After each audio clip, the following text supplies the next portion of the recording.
Welcome to A Court Behind the Mask, where the stories of the Fae, mortals, and everything in between come to life. In this podcast, we dive deep into the hidden corners of Prythian, unearthing the lives of its people. Join us as we follow the paths of those in a land where nothing is ever quite what it seems.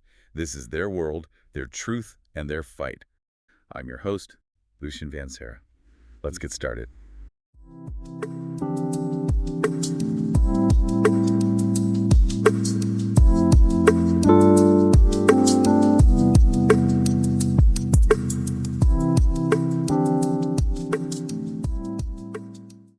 Welcome to another deep dive. Today's going to be a little different. Yeah. You've shared some fascinating memories and your experiences in the Spring Court. It definitely wasn't a walk in the park. So for our listener who might not be up to speed, can you set the scene? What exactly is the Spring Court and how did you, a human, end up there? Well, the Spring Court is one of the 7 high courts of Prythian, a magical realm ruled by powerful fairies, known as High Lords. I ended up there because of a treaty obligation after I killed a fairy in self-defense. I vividly remember when you first arrived. It was a complicated situation. That's putting it mildly. You went from a harsh, survival-focused human life to this realm of beauty and magic. Yeah. Practically overnight. What was that transition like for you? It was overwhelming, to say the least. Yeah. Imagine being plucked from a world of barren winter and dropped into a place where spring reigns eternally. You know? I get it. When I first got to the Spring Court, I felt like I was walking on eggshells. Everything was so, formal and tradition-bound. Yeah. It took a while to find my place. Yeah, for sure. It's like stepping into a fairy tale, except it wasn't all sunshine and roses. No. I mean, you did try to escape, Yes. right? Several times. Several times. What drove you to make those escape attempts so early on? It's hard to explain. Yeah. On one hand, there was this undeniable beauty, this sense of wonder that I'd never experienced before. Right. But on the other hand, I felt trapped, like a bird in a gilded cage. I was constantly on edge, like hyper-aware that I was a human in a fairy world, completely out of my depth. Yeah. Plus, I was worried sick about my family, desperate to get back to them. That makes sense. It must have been a constant push and pull between the allure of this new world and the deep-seated fear of the unknown, coupled with your loyalty to your family. So tell me, when did that shift? When did you stop trying to escape? It's difficult to pinpoint the exact moment. It was more of a gradual realization. Okay. In the beginning, my instincts screamed at me to run, to get as far away from this strange, dangerous world as possible. Makes sense. But the longer I stayed, the more that fear started to recede. It was replaced by something else. What was it? A sense of safety, maybe. I know that sounds crazy considering the circumstances, but there was something about the Spring Court, about Tamlin, that made me feel protected. For the first time in a long time, I could breathe. Hold on. You mentioned Tamlin. Yeah. He's the High Lord of the Spring Court, right? Right. He played a major role in your decision to stay. You did. What was it about him that initially drew you in? It's hard to describe. Okay. He was this powerful, brooding figure, shrouded in an aura of mystery. There was an undeniable strength about him, but also a vulnerability that I sensed beneath the surface. Okay. He seemed to understand my fear, my unease. Yeah. And he went out of his way to make me feel comfortable. He gave me art supplies, respected my boundaries, and encouraged me to explore the court grounds. Right. We shared a love for the natural world, and I found solace. Okay, that sounds almost idyllic. A powerful fairy lord who seems to genuinely care. Right. But you said there were complexities, right? Was this all just a facade? Were there any red flags about Tamlin that you maybe chose to ignore at the time? Looking back, there were definitely signs. Okay. Subtle hints that things weren't quite as perfect as they seemed. Well, then what?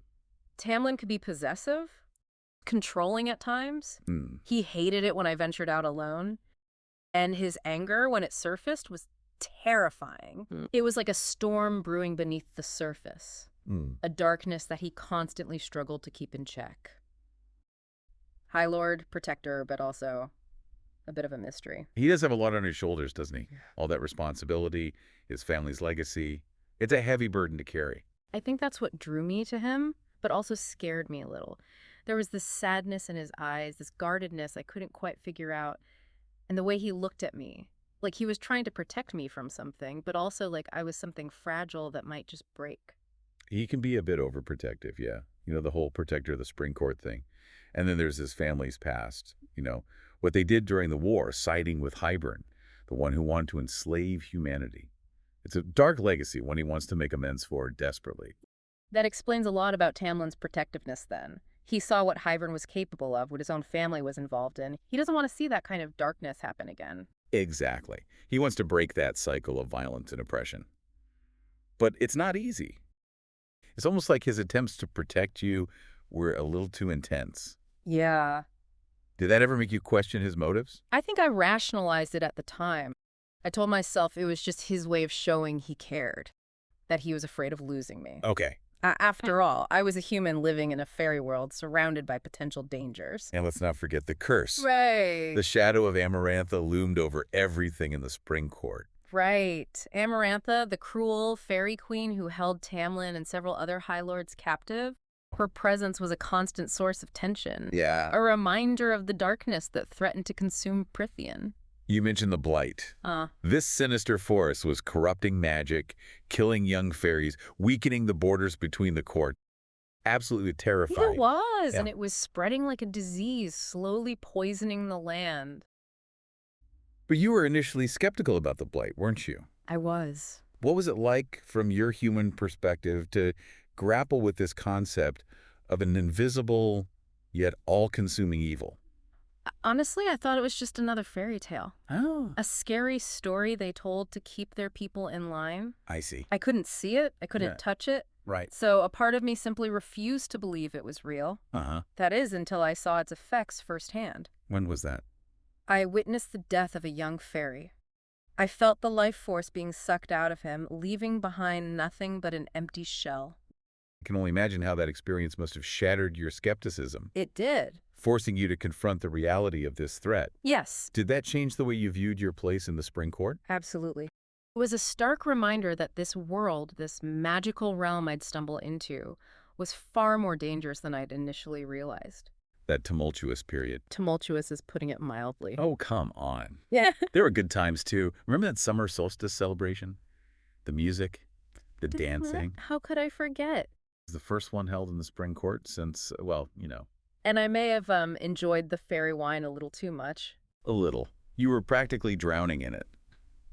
I honestly thought Tamlin was going to skin me alive for letting you get so carried away. You were dancing on the tables. Oh, come on. You were having fun, too. It was exhilarating. All the music, the bonfires, everyone just letting loose. Exhilarating, sure. But I spent half the night dodging your enthusiastic dance moves. Honestly, I was terrified you were going to take out half the court. Hey, some of us aren't blessed with your natural grace. Grace. I wouldn't call dodging your, shall we say, unique dance style graceful. I'm just relieved you didn't try to fly off the roof. Huh. I honestly don't remember much after that third glass of fairy wine. It's all a bit blurry. Probably for the best. But I do remember Tamlin playing the fiddle. He was amazing. He does have a way with music. It's like an outlet for him, a way to express all those emotions he keeps bottled up. It's one of the things I admire most about him, his passion, his talent. It was beautiful. And it's a side of him I don't think many people get to see. No, not many. It's a privilege, really.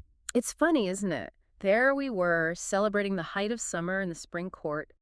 But underneath it all, there was this underlying tension, this feeling of unease. That's the thing about the Spring Court, about Prythian in general, I guess.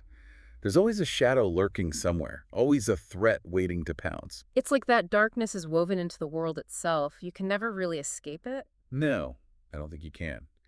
But that doesn't mean you have to let it consume you. There's still beauty to be found, even in the darkest places. You're right, there is. And maybe that's the lesson, right? To find the light, even when you're surrounded by shadows. To hold on to hope, even when everything seems lost. Maybe it is.